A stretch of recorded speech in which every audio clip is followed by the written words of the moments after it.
In just a moment, X-1, but first... A familiar theme that introduces some of the sweetest music this side of heaven. The music of Guy Lombardo and his Royal Canadian. And beginning Monday, July 30th, NBC Bandstand brings you live 2 full hours of your favorite tunes by Guy Lombardo, Tommy Dorsey, plus wonderful arrangements by Freddie Martin and Wayne King. It's 4 top bands in person, joined by sparkling personalities like Burt Parks and Johnny Mercer, your Mr. Music. Remember, July 30th for the premiere of NBC Bandstand. And now stay tuned for X-1 on NBC.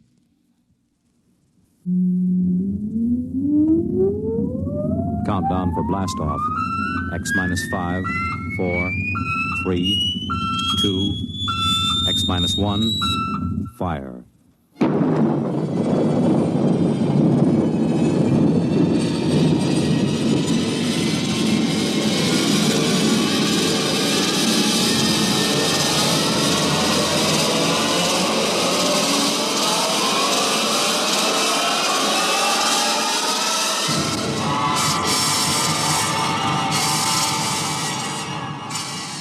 From the far horizons of the unknown come transcribed tales of new dimensions in time and space. These are stories of the future, adventures in which you'll live in 1,000,000, could be years on 1,000 maybe worlds. The National Broadcasting Company, in cooperation with Galaxy Science Fiction Magazine, presents X-1.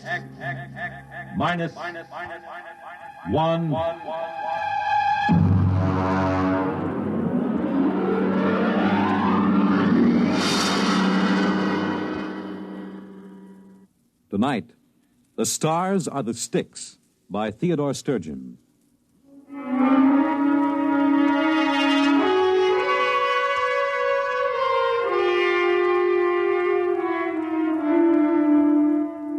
They call me Karen. It isn't my real name, but it suits my job. Karen, you may remember, ferried dead souls across the river Styx of Greek mythology. I ferried dead souls from the planet Earth out into the unknown of space. My little satellite station is known as Curbstone. I've been here for 20 years. Yes? Karen? Oh, Tween. What is it? There's a ship landing from Earth. Is it the regular shuttle? Yes. Okay, we'll check the candidates as soon as they're in. I'll fill out the reports for you. Thank you. Oh, Tween. Yes? Close the door a minute, will you? I want to talk to you. Yes. How long have you been here on Curbstone? Oh, I don't know. I think 2 years. Approximately. And you've been helping me here in the office for almost 1.5 years. Have you thought about going back to Earth? Well, yes, I thought about it. And? Well, I couldn't. I'd rather die. I just don't seem to belong there. You'd rather stay here and wait? Yes. Even though you may never become certified for space? One day it will happen. Perhaps. I almost hope it won't. Oh, don't say that. Well, the shuttle should be coming in soon. Maybe this trip there'll be somebody aboard for you. I have a feeling there will be.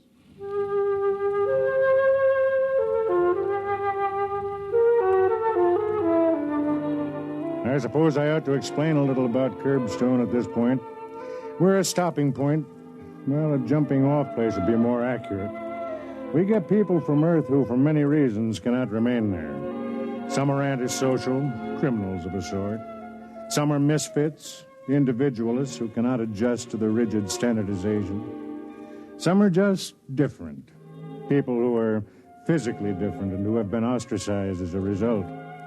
And a few are poets, those who have souls too big for the confines of Earth. They come to Curbstone and wait to be certified for space. And it's my job to send them out. They're waiting. How many of this trip? 2 men and a woman. One of the men... Yes? Nothing. Oh, I've known you too well to be fooled. Why, you're practically glowing. Did you speak to him? No. But you think perhaps he'll be the one to choose you? Well, I think perhaps... the way he looked at me. How? Well, he didn't think there was anything funny about me. He just looked. There is nothing funny about you. Oh, you're trying to be kind. You should know me better. I'm the original Billy Goat Gruff. Oh, I do know you better. You have a kind heart. Enough of that. Ask him to come in. One at a time.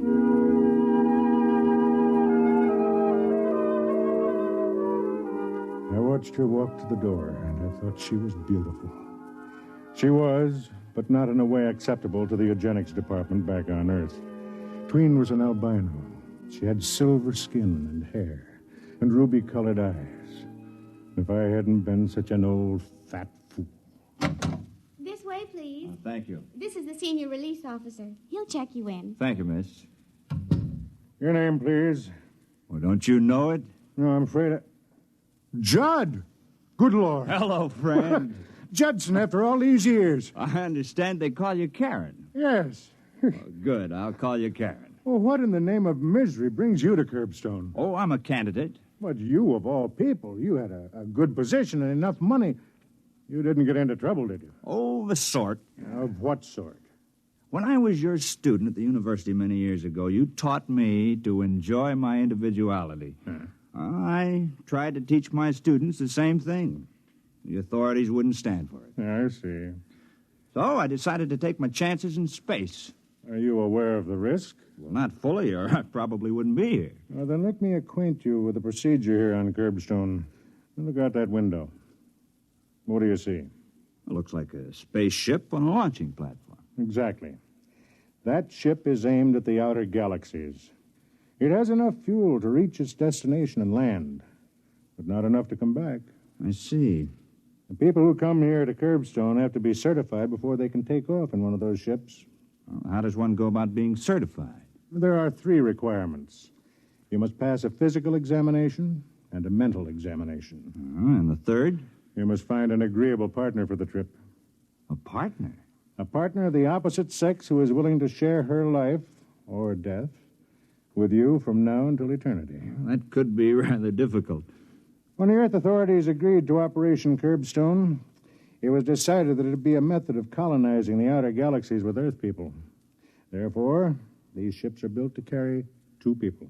I see. Well, suppose I choose somebody and she doesn't want me. You wait. Just suppose I pass the physical and the mental tests, and I even find a partner. Suppose we get into the ship and are launched into space. What are our chances? Come here. This board shows a light for each ship that is en route in space. There, you see that one? That's a couple named Fort and Mary Ellen. They went out together last week, headed for the Deneb systems. As long as the light shows, they're all right. They haven't been destroyed by radiation or piled up on some asteroid or gotten into a time warp. We know from our years of launching couples here on Curbstone that 46% of them never make it. And of those that make it? We don't know. They have the equipment for survival, of course, but who knows what they'll meet on some strange planet. And still they go out, huh? Still they go out. When do I take the examinations? Well, you can start tomorrow if you like. I'd like to talk over old times with you right now, but I have to check the other 2 passengers you came up with. Certainly. Tween, would you come in, please?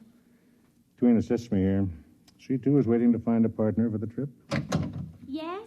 Tween, this is Judson. Judson's an old friend. He was a student of mine many years ago. I'm very happy to meet you. Yes, I know you are. Tween, tell the others to come in, please. Yes, sir. A remarkable girl. Remarkable looking, at any rate. Well, Tween will tell you where your quarters are. I hope we'll talk soon. Well, I hope so. Oh, by the way, Yeah? that light on the board, Fort and Mary Ellen? What about it? Well, it just went out.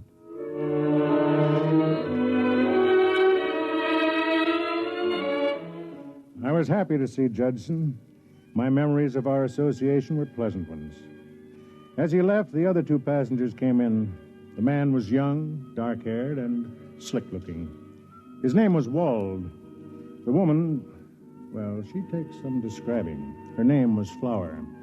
Her voice was like a cello, and her figure was a walking demand for the revival of the now extinct profession of Peeping Tom. Let me be honest, I didn't like either of them. That takes care of your documents. How long will it take us to be certified? Well, that depends. If you pass your test, it can happen in a week. And suppose we don't pass our tests? You might be here a year, 2 years. There's no limit. You can keep taking the test, or you can return to Earth. Earth? Oh. Well, is there anything to do up here? I mean, excitement. That depends on what you consider excitement. Anything we haven't already tried. Isn't that right, Walt? We decided to come up here, Mr. Call me Karen. Karen.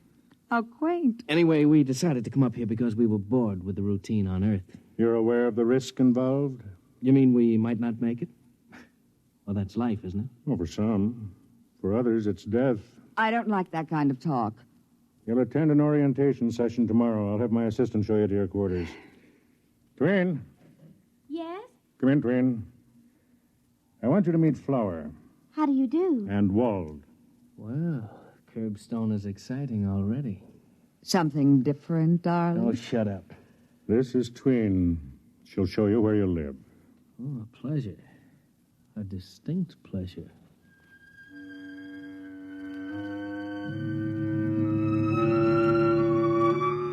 There was something decadent about Wald and Flower, something almost reptilian.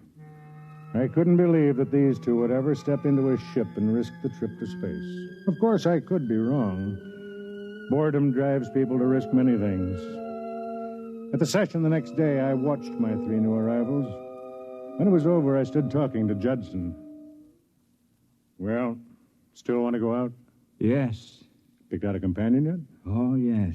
Really? Well, you haven't met anybody yet. I've met the person I'd like to go with. Mind if I ask who? Your assistant, Tween. You don't disappoint me, Judd. I fell in love with her the first time I met her, too. I haven't even talked to her yet, except to say hello and where's the commissary, but there's a quality about her like, well... Like a cool breeze on a hot summer's day. Well, you are smitten. At my age, I can afford to be romantic. Oh, excuse me, am I interrupting? Not at all. Judson, you know Flower. Yes, we met on the ship coming to Curbstone. I wondered if you were busy. Me? You. Well, not really, no. Good. Then you can take me down to the recreation room for some methyl caffeine. Well, I don't use it. That doesn't mean you can't take me. Well, you're Mr. Wald. Walt and I are just very good friends. Besides, he's busy right now. He's being shown around the satellite by this gentleman's assistant. Tween? That's her name. The peculiar one. Coming, Judson? I guess so. You excuse us? Certainly.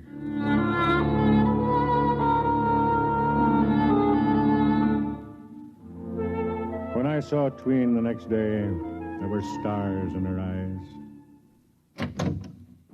Good morning. Good morning.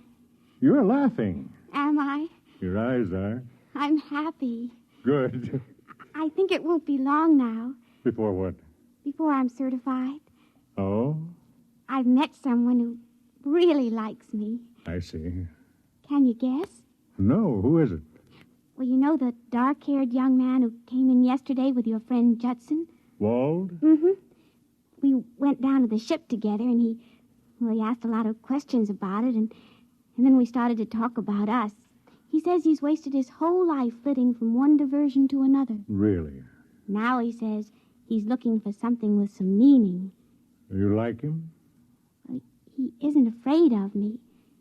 He doesn't see anything wrong with my being different. I thought he was with Flower. Oh, he says he and Flower travel together because of habit. They're both bored and looking for something. Or someone. Well, as long as it makes you happy. He kissed me. Do you know that no man has ever kissed me like that? You enjoyed it? Oh, yes. Did he say anything about going out into space with you? He said he could think of no one he'd rather go with. And when is he going to sign the certification? Well, he felt we ought to get to know each other better. For a while, anyway. He's right, don't you think? Yes, I think it would be better. Karen, Yes? I love you very much. Why did you say that? Well, because it's true. I mean, Oh, there's something so kind and understanding about you. Don't let it fool you. Underneath, I'm the same as anybody else. No, I don't believe it. Why, they picked you for this job because you have such compassion. You could never hate. Could you? I don't know. I never have, but, well, now I don't know. That's because you're in love. You can't love really unless you can hate. I don't believe that. Oh, I just invented it to sound as if I knew the answers. Come on, I'll buy you a drink to celebrate the big event.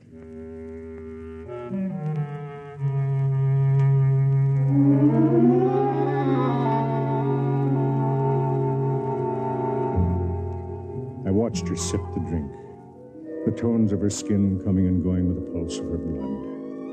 I thought to myself, you're going to be hurt, Twin. You're going to be terribly, terribly hurt. And I wondered if perhaps she didn't know it. Well, Tween, another couple out into space. Maria and Clint. Will you record it and have another ship brought up to the launcher? Tween. What? Oh, sorry, I was thinking of something else. Wald? Sort of. How long has it been now? 3 months. Long time, huh? Well, he wants to be sure. And you? Are you sure? Oh, yes. Nothing to do but wait, then. I have to go over to the hull division. Will you take over? Yes.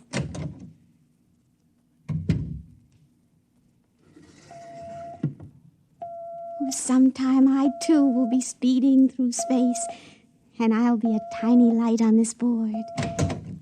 Hello there. You mind if I come in? Oh, not at all.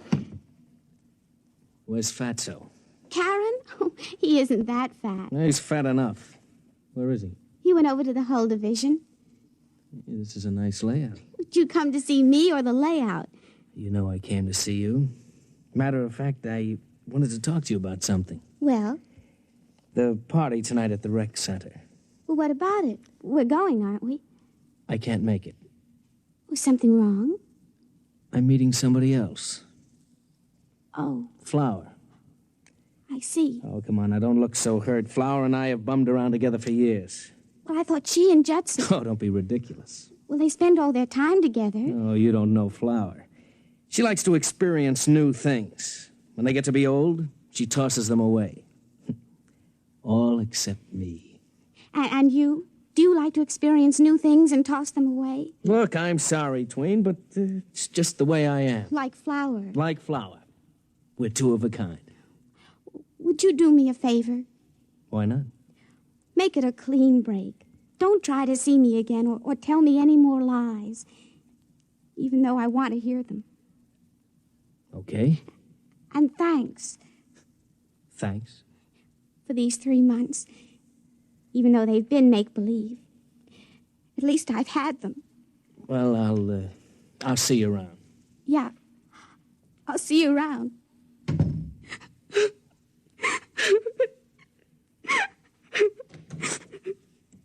Hey. Oh, Karen.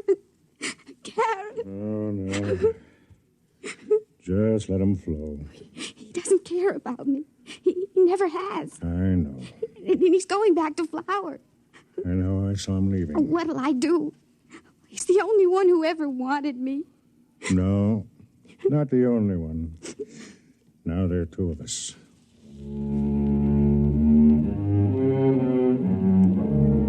The question that kept going through my mind was, what next? How long was Walt going to hang around Curbstone before he decided to go back to Earth? I couldn't believe he'd have the guts to go out into space. But I had underestimated Flower.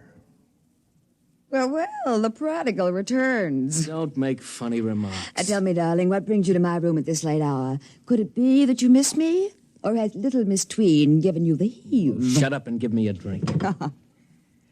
And don't act so self-righteous. You've been having your fling with this Judson character. My. Jealous, too. Oh. I thought you and I agreed a long time ago we'd never make any claims on each other. That was a long time ago. Frankly, I'm getting bored with this satellite. Let's go back to Earth. I'm bored with Earth. Well, we'll go someplace else then. I am going someplace else. Where? Out. Space. Oh, come on now, don't be ridiculous. Oh, I am not being ridiculous. Do you know that only 46% arrive? And if you get there, heaven only knows what kind of monsters or poison atmospheres get you. I know, but there's a certain thrill in the risking. Oh, and when did you start feeling poetic? Since I started talking to Judson. Listen, Flower, don't try to trick me. I know you too well.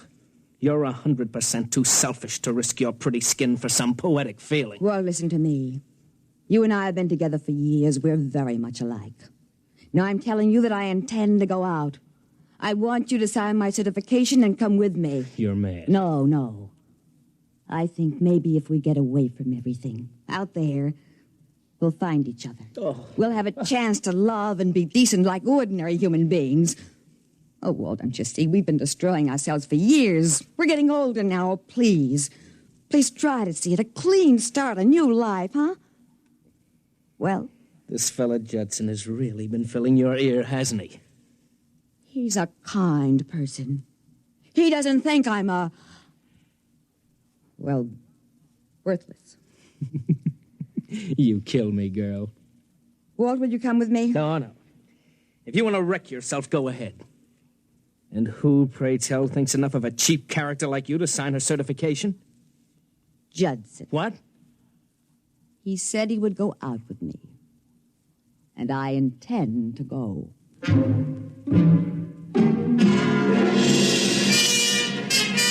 I certified Judson and Flower that same evening. They were going to leave at midnight. I was working late. Come in. Well, Flower, I thought you and Judson... We're not going.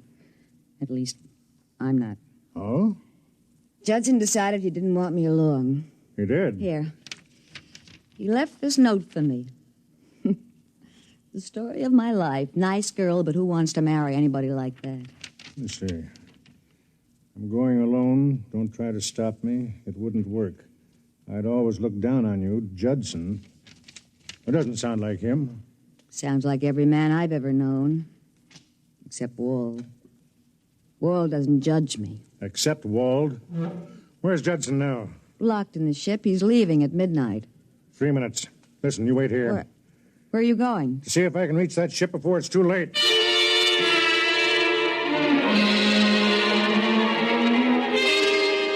A man of my size and age shouldn't run, especially when he has a bad valve in his heart. But I covered the distance to the takeoff ramp like a track star. As I hit the edge of the ramp, I heard Tween's voice screaming at me from the control tower. Karen, look out! You'll burn! Karen! Look out! Karen! I reached the door just as the rockets were beginning to warm up inside the ship. There wasn't any way to get in except to blast. There's only one way to stop a ship from taking off once the combustion chambers are operating. You have to get the dampening rods into the chambers and stop the chain reaction. It took a lot of beef, but I've got a lot.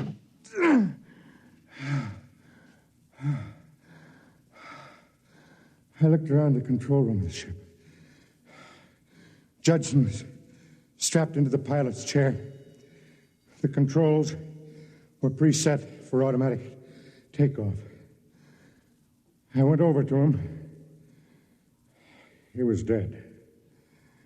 His head cracked like an eggshell. Judd, I know you can't hear me, but I swear to you, I'll get the one who did this. Really? Don't move. I have a gun on you.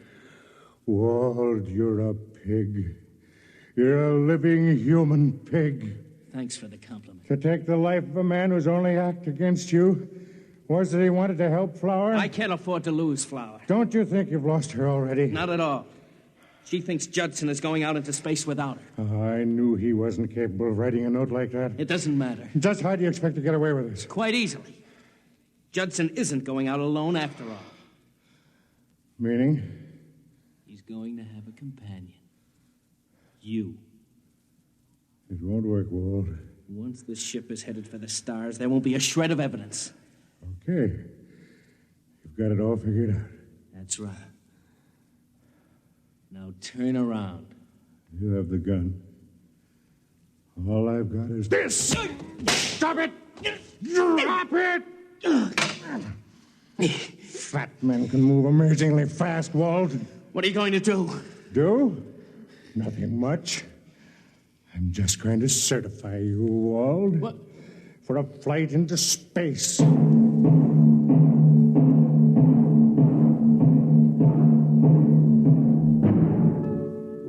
There are things you can do to a man if you know enough physiology. Pressures on the nerve system that can immobilize him for hours. I did them to Wald. Then I set the controls of the ship again and went out. I was breathing hard. Took me a long time to make it up the steps of the control tower, where Tween was waiting.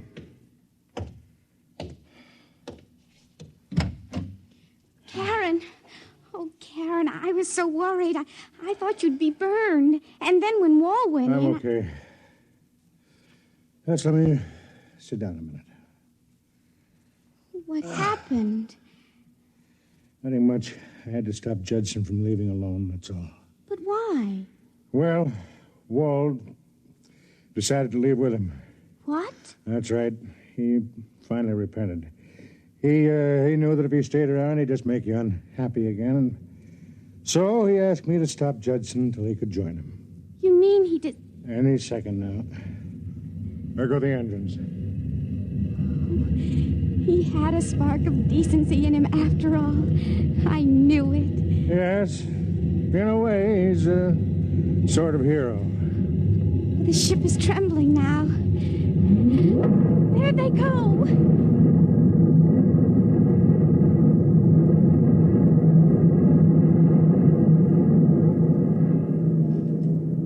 Maybe she knew, maybe not. Anyway, she had loved a man, and now she could love another. She came over to me and leaned over and kissed my mouth. Her lips were cool. Then I knew that I could live with the viciousness of what I had done. When you're old and fat, as I am, the kiss of a young girl can make you human again.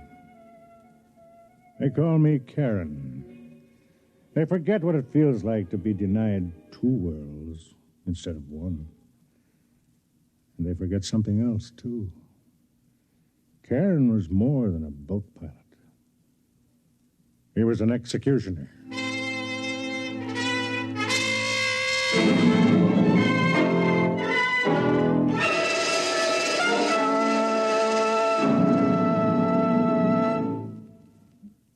You have just heard X-1, presented by the National Broadcasting Company in cooperation with Galaxy Science Fiction Magazine, which this month features a story by Theodore Sturgeon, The Other Man, which tells of the hardest decision a man could face, to do his job well and thereby aid his bitterest enemy. Galaxy Magazine, on your newsstand today. Tonight, by transcription, X-1 has brought you The Stars Are the Styx, a story from the pages of Galaxy written by H.L. Gold and adapted for radio by Ernest Kenoy. Featured in the cast were Craig McDonnell, Patsy O'Shea, Dick Hamilton, Charlotte Manson, and Bob Hastings. Your announcer, Fred Collins. X-1 was directed by Bob Maurer and is an NBC Radio Network production.